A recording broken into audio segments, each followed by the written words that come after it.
is Noah Smith, and I'm here with Richard and Christine, who play a big role in the upcoming production of The Haunting of Hill House.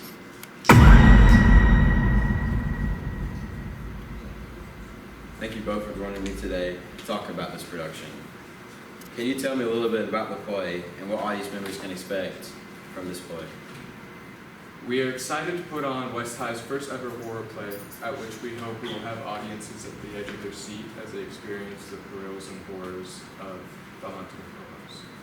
It will be coming out around Halloween time, so it will be perfect for that weather and that season.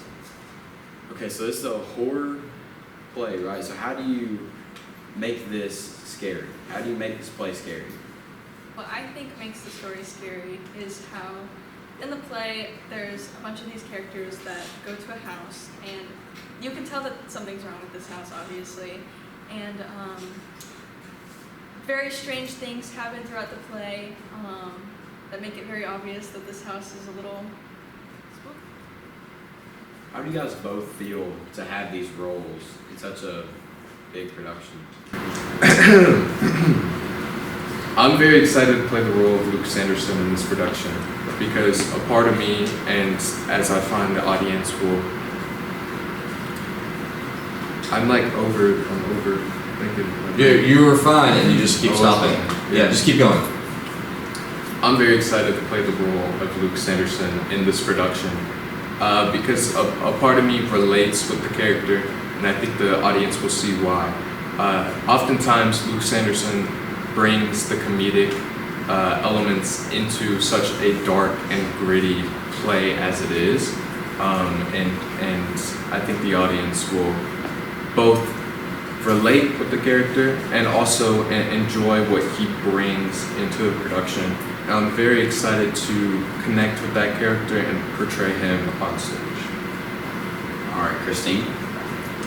Okay. The reason why I auditioned for Eleanor was because I think I can relate a lot to what Richard said. I relate a lot to the character. She seems very innocent and maybe even a little bit reserved at the beginning of the play, and I think that's kind of how I feel sometimes. And she's a very different character, and the audience will see why in the play. And I'm excited to play her. It is a very intimidating role to play, considering it is technically a lead role, but I think I can manage it, and I'm excited to see how the play turns out.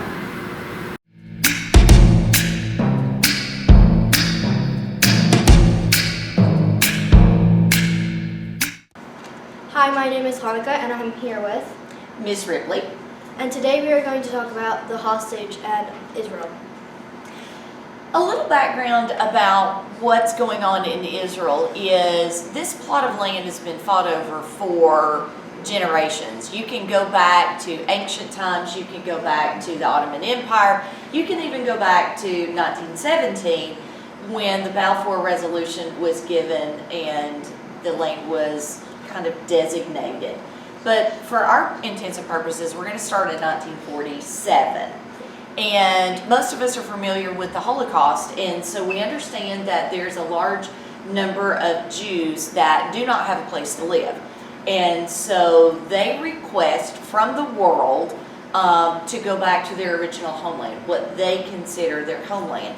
And so the United Nations creates a country that has not really been on the map before. And so they carve out a piece of land with Jerusalem being the center and the capital. And what happens is all of those displaced Jews are going to come and settle in this land. The problem that a lot of things that you're seeing right now that are taking place in our world is that this land that was carved out for these displaced Jews is really been settled by Muslims for thousands of years. And so you've now got two different religious groups that are claiming the same spot of land, and Israel is surrounded by Muslim countries. And so that's where the conflict is beginning to take place, is that you've got a group, the Jews, that feel like that this is their original promised homeland, but then you also have the Muslims that have been there for generations and centuries that feel like it's theirs as well. So why are they taking people's hostage? Well, The group that is claiming responsibility for this attack, now there have been several attacks in the past. In fact, as soon as Israel was created, the Muslim countries around it decided to attack on the very first day that the country was birthed out. And so this is not new. This is a continuing, ongoing conflict. And so the group that is claiming responsibility is called Hamas. And they have come from a branch of a group called the PLO. And so Hamas was created in 1987.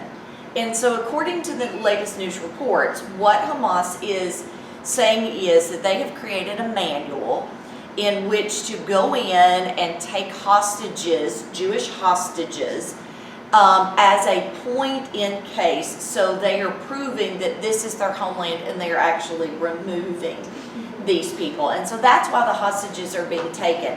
Now the numbers will vary upon the day that you check the news. Recently 2 have been released because of medical conditions. The Americans, they're working on having the Americans released. And so there's still about 200 people, give or take a person or two, that are still being held. Okay. So, what is the conflict between Israel and Palestine? Okay, with Israel and who? Palestine. Oh. Okay, it's Palestine. And it's an unusual word for us to say. It's not really in our Western vocabulary. Israel is this Jewish state, this Christian state, and Palestine is the term that we use for all of the other Muslim folks that live in that area. And so you're going to hear a Palestinian conflict or Israeli conflict. It depends upon your point of view of who is going in and reporting the news, depends upon which term. And so it really boils back down to that Jewish versus Muslim. And these are very simplified. There's lots of other details. But for a simplified version, it's those two groups. Yeah. So, how many hostage did Hamas take? Well, the numbers will fluctuate depending upon who's reporting the news. And so right now it's give or take around 200. We've seen footage being released on the news media about folks that have been taken from a music concert. You've had elderly, you've had civilians taken, and so as folks are being released, the numbers are kind of, did they survive the being taken hostage? Are they elderly? Are these civilians? Were these volunteers that were taken? So the numbers kind of vary depending upon the news outlet that you check into. Okay. So, does Iran support Hamas and why?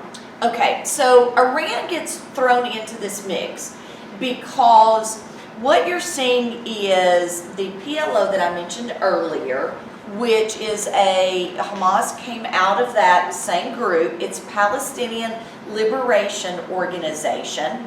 And so they're wanting to kick the Jews out, and they want to conquer that land that they still feel is theirs.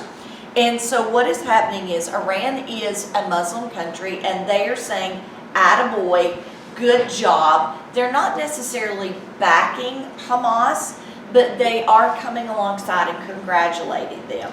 And so that's why when we talk about all those surrounding Muslim countries, that's why you look at the supporters of the Palestinians, but the United States is supporting the Israelis. And so there's this conflict going on in the Middle East between lots of countries, and it just happens to be centered in that country of Israel. So, what is U.S. doing to help the situation in Israel? Okay, as of the facts that I checked last night, the United States is backing. President Biden has made a very strong statement to the world after the Hamas attack on October the 7th. And he is saying, do not mess with Israel. And that was a bold statement for the president to make. And so what happens is the United States is lending military support. We are lending medical support.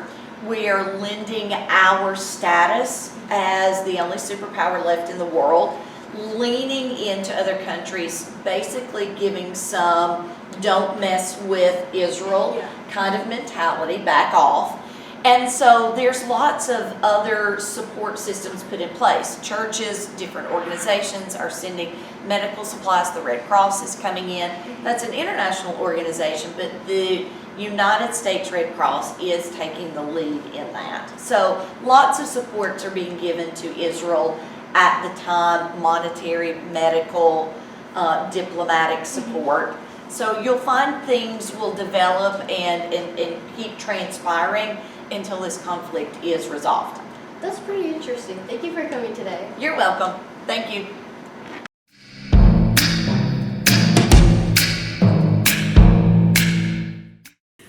Good morning, Trojan Nation. It's Miss Long, and we are back in the library for our next edition of Something Yet to Be Named. Y'all got to give me some creative names for what we're going to call this segment. Today we're just going to call it Library Chat.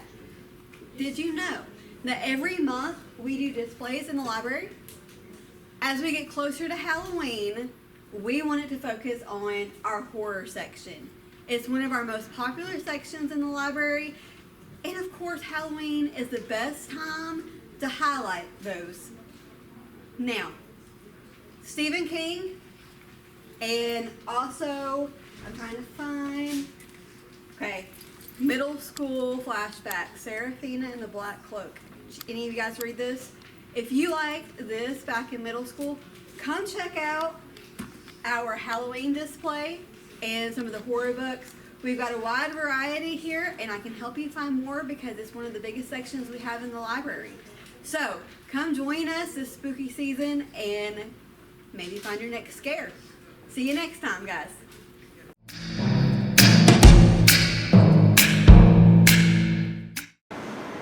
Howdy guys. Today we'll be talking about some sports. So, some good college football games are on this weekend. Oregon at Utah, 3:30 on Fox. Also Duke at Louisville, 3:30 on ESPN. And then South Carolina at Texas A&M, 12 o'clock on ESPN. Also for our upset alert this week, Georgia at Florida, 3:30 on CBS. And moving on. UFC 295, John Jones defending his heavyweight title is out for his fight with a torn pectoral tendon. Also, Tennessee sports. This week, Tennessee travels to Kentucky, playing at Kroger Field. Should be a close game. And then Tennessee basketball starts November 6th versus Tennessee Tech. To get our season started, we're also starting off as the 9th team in the nation. Now moving on to Dalton with the rest. Howdy guys. Oregon, 7-point favorite, playing at Utah, I believe number 13. Should be a decent game. I believe Bo Nix can get it done. Duke at Louisville. Louisville favored by 4.5 there, number 8. Again, 3:30 on ESPN. Thank you to Noah. South Carolina at Texas A&M. Texas A&M favored whopping 14 points. It is played at Texas A&M. South Carolina has a losing record currently. They're not good. And of course, the upset alert: Georgia at Florida. Georgia is favored 14.5, playing in the Swamp this weekend. But we believe that Florida can get it done, having a nice home environment. Diamondbacks Rangers game 1 starts tomorrow, 8:03 p.m. The Rangers are, I believe, favored to win the World Series. They are. Yeah. So, thanks, guys.